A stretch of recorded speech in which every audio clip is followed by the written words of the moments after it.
Для жителей села Пригородное это действительно важное событие, ведь сегодня плотность населения этого района города увеличивается, застраиваются новые дома, вместе с ним появляются и новые семьи с детьми. И потребность села в социально значимых учреждениях с каждым годом только растет. По прогнозам руководства школы, до 2025 года количество обучающихся должно достигнуть около 1000 детей, и строительство этого объекта – важное событие для каждого. В настоящее время в школе учатся 615 детей. Это наше здание школы было построено в 2008 году, было рассчитано на 120 мест. Ну, сами видите, что у нас сейчас переполнение в 5 раз. И, конечно, строительство дополнительного здания это будет улучшением условий для того, чтобы дети получали образование. Также строительство этого здания даст возможность школе перейти на однодневную смену, про которую говорят уже давно. Сегодня из-за большого количества обучающихся перейти на такую систему не получается возможным. Сегодня действительно очень радостный день для нас, для учителей, и для учащихся, и для родителей. Мы давно ждали этот день. И надеемся, что строительство закончится ровно в срок, да?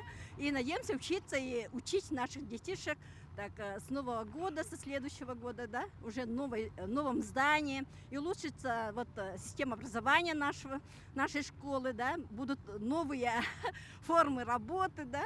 И надеемся, что будем работать в одну смену, это тоже улучшит качество образования. Застройщиком объекта стал Арктик Капитал. Они обещают, что здание сдадут в срок. Работы здесь будут идти даже зимой, а уже летом жители села Пригородный увидят коробку школы. Мы планируем в декабре-январе выполнить буровые работы, установить свайное поле и где-то в середине февраля начнем бетонные работы.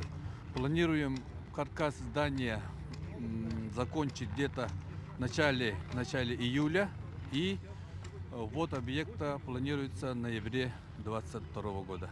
Здание школы будет трехэтажное. Общая площадь будет составлять 5200 квадратных метров. Здесь будут размещаться 27 учебных кабинетов, библиотека с книгохранилищем, медицинский кабинет, столовая с обеденным залом, актовые и музыкальные залы для занятия хореографией. С постройкой новой школы будет новое оборудование и будет чем занять наших детей современными технологиями. Новый спортзал будет, актовый зал. Ну и